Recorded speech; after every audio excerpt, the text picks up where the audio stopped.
lingering on James. I am already a bad boy for her.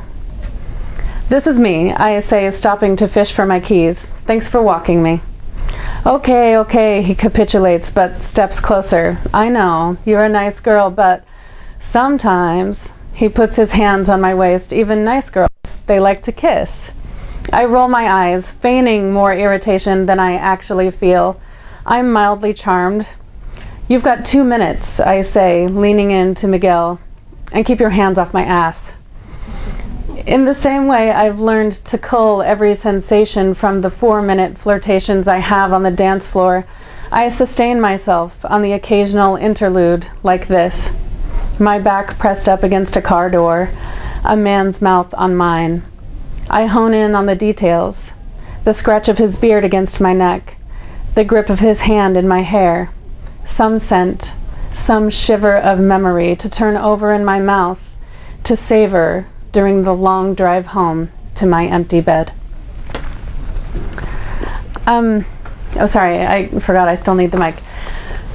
So that is sort of outlining the tensions that are leading up to one of the major crises in the book, as I'm sure you can imagine. James, that character, plays a large part in the book. He shows up again and again in such locations as Belize and Fiji. At some point in my late 30s, I freaked out a little bit and sold everything I owned and moved to a tropical island.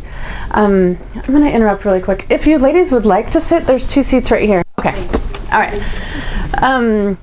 And I think now that I look back, I sort of needed to leave my religious life, and I couldn't, so I just left my whole life. And I sold everything I owned, my house, my car, quit my job, and I moved to Grand Cayman, where I took up scuba diving. And the underwater world of diving became a really spiritual and beautiful place for me. Underwater, no one could talk, which was sort of key. No one could tell me who I was supposed to be, what my life was supposed to be.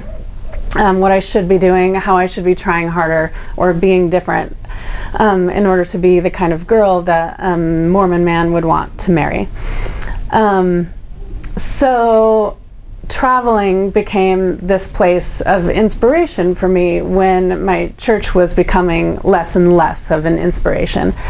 And in the next scene, I'm going to read to you, oh goodness, I think I've lost my place again.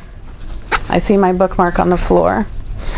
Okay, in the scene I'm going to read to you now, I traveled to Cuba with a friend of mine. While I'm living in Grand Cayman, I can go from there into Cuba without America having to know that I'm committing a crime by going to this country that I'm not allowed to go to.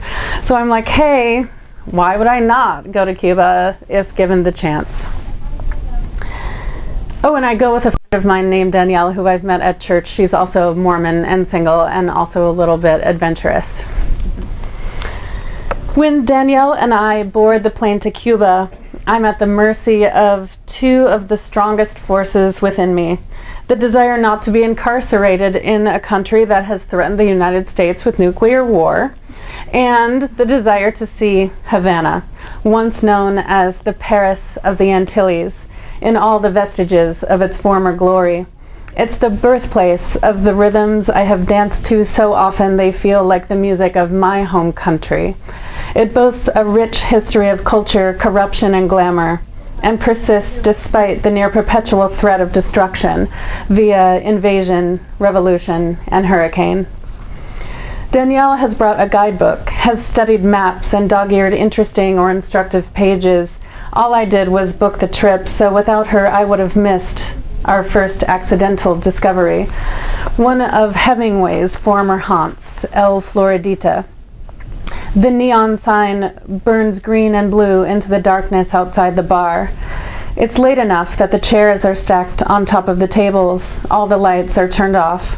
But through the window we see it, just as Danielle's guidebook promised. Sitting coolly at the bar is a life-size statue of Ernest Hemingway, cast in bronze. I imagine that dashing bombast, drink in hand, regaling the bartender with tales of fishing, writing, and the second ex-Mrs. Hemingway. The following night, Danielle announces we're going to the Tropicana, that paradise under the stars, once the largest, most beautiful nightclub in the world, an open-air structure surrounded by towering royal palms. Inspired by the rustle of palm fronds in the breeze, I close my eyes just enough to blur my vision. In that romantic haze, it's easy not to see the torn pantyhose, the shabbiness of the showgirls' sequined costumes, not to notice the girls I suspect may be boys. Around us, music blares over the crowd. Hundreds of dancers shimmy and spin in feathered headdresses on stage and on catwalks among the trees.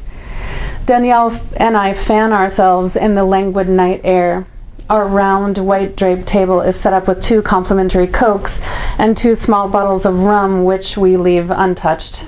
I sip my Coke and imagine how it must have been in the 1950s, when this place was the pinnacle of celebrity glamour. I imagine Danielle and me back in time, Marlon Brando sitting at the next table, admiring one or the other or the both of us. I imagine we've flown in for the night from Miami on Cubana Airlines Tropicana Special, and that our plane was packed with starlets and diplomats, musicians, politicians, and gangsters. I picture us dancing in the aisles throughout the short flight to music played by a pared-down version of Armando Romeo's orchestra. In real life, the cab that brought us here was a shimmering, caramel-colored 1957 Chevy Bel Air, and I infused that detail into my fantasy, imagining it's the car that picks us up after we've exhausted ourselves with dancing, gambling, and exchanging glances with Hollywood's tuxedoed leading men. I imagine us wilting blissfully into the back seat as our driver whisks us off to catch the 4 a.m. return to Miami. It's otherworldly the way I feel walking around Havana, unable to escape the feeling of being trapped in several eras at once. In the 3-lane street in front of our hotel during the height of business hours, we see a man leading a pack mule, a man riding a bicycle, and a man driving a pristine 1937 Model A Ford. In the Plaza Vieja, a 12-piece band plays outside a restaurant that serves the best limeade on God's green earth. We drink glass after glass in the shade next to a stray dog, lying next to a stray cat. Peacocks wander freely among the tables in the cobblestone square, and from the balconies of the surrounding apartments, a patchwork of ruined buildings nestled between others beautifully restored.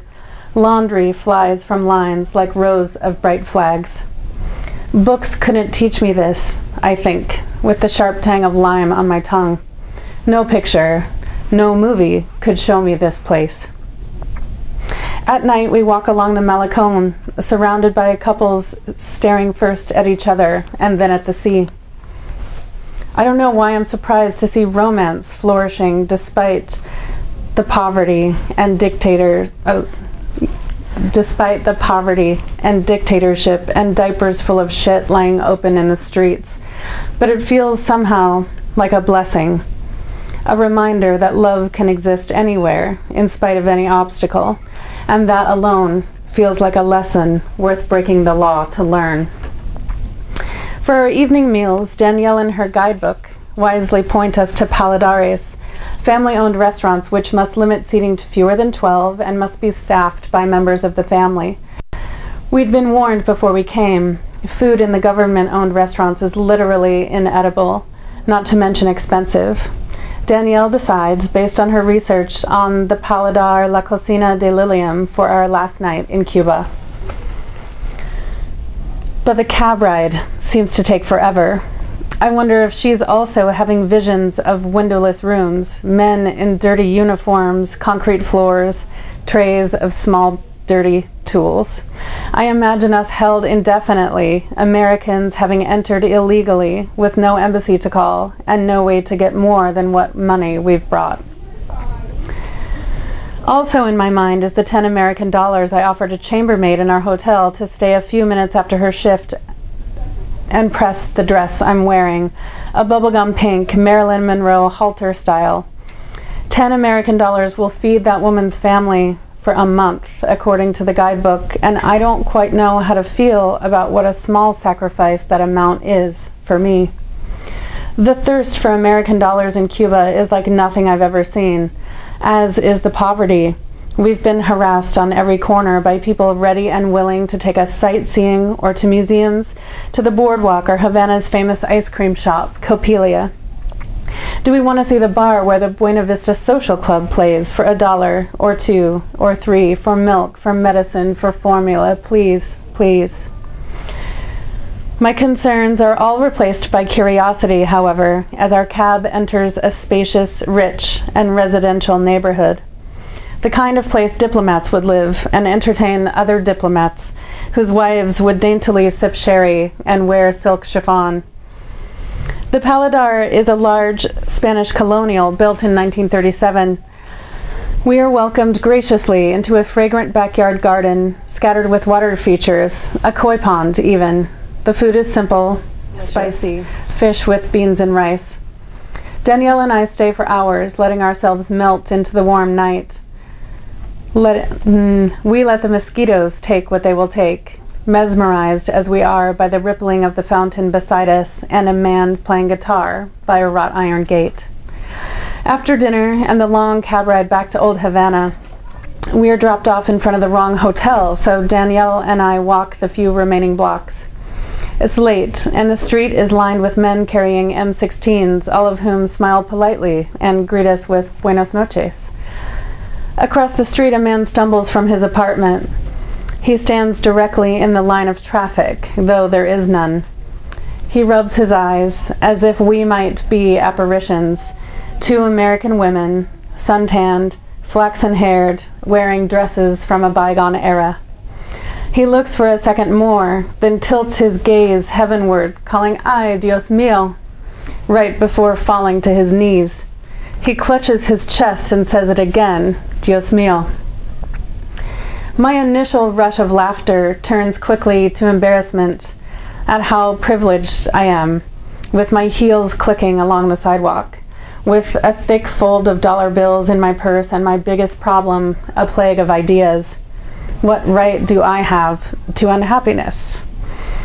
When I have health, freedom, and financial stability, opportunity, mobility, healthcare and equal rights, clean water, central heat, and higher education, I've never gone hungry. I have never been touched by violence or even an unkind hand. The sight of something beautiful is not so far from my frame of reference that it could bring me to my knees in a city street. Ooh, beautiful. Thank you.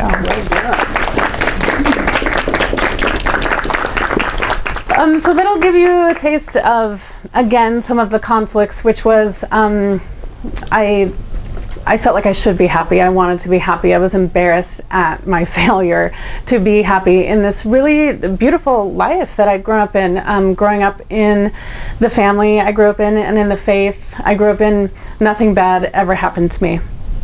But I began to feel also like nothing was happening to me, and I knew that I needed a different life. And creating that life was difficult and complicated and also really fun and enlightening and wonderful. So now you have a bit of insight into my book and the conflicts therein. I would love to hear some questions if you have questions. I know it's weird to go first. Yes, the woman in the back. Are you still involved with the Mormon Church? You know, I have not resigned my membership, so I think I'm still officially a member, but I'm no longer practicing, and I like to make that really clear because I know what dedication and sacrifice it takes to live a devoutly religious life, and I don't want to disrespect that. But I have some fundamental problems with the doctrine and with the lifestyle that I was expected to live as an unmarried woman. So I'm no longer practicing, but still officially a member, if that answers your question. And did you have a question? Yes. How long did it take you to write your book? The question is how long it took to write the book, which was 20 years of feeling it, and then and then 14 months to get it on paper. 14 months? 14 months, maybe 16 months, something like a year and 4 months. However, I don't know. I can't do the math.